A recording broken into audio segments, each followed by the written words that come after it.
Hello.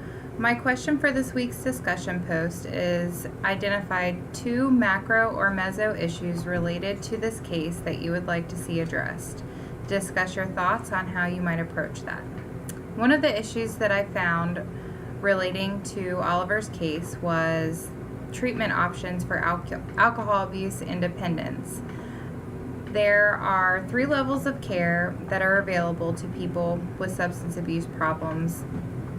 And they include inpatient treatment, outpatient treatment, and day treatment, which is intensive outpatient treatment. Based on the severity of Oliver's drinking, his practitioner recommended that Oliver seek an inpatient or day treatment program. Unfortunately, in the area that Oliver lived in, it does not have this level of care, so that's basically forced Oliver to have to travel outside of his local area for treatment. Not having access to services locally is a problem in many communities and can potentially hinder a person's recovery. One of the first things that I could do to approach this issue would be to research. From my research, I could create a directory that included treatment programs within a certain mile radius of my agency. Having this information readily available will make this process less stressful for the clinician and for the client. Another way that I could approach this issue would be to develop education pertaining to substance abuse and mental health issues that are pertinent to the community that I live in or wherever I am practicing.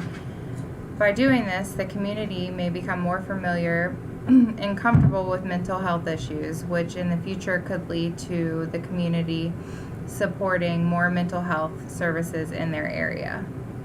The second issue related to Oliver's case that I identified is that not only are treatment facilities located far from where he lives, there were also considerable wait times to get into these facilities. Again, this is true in my community as well.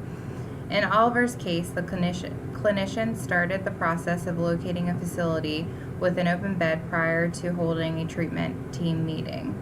I've witnessed this process in my practicum setting.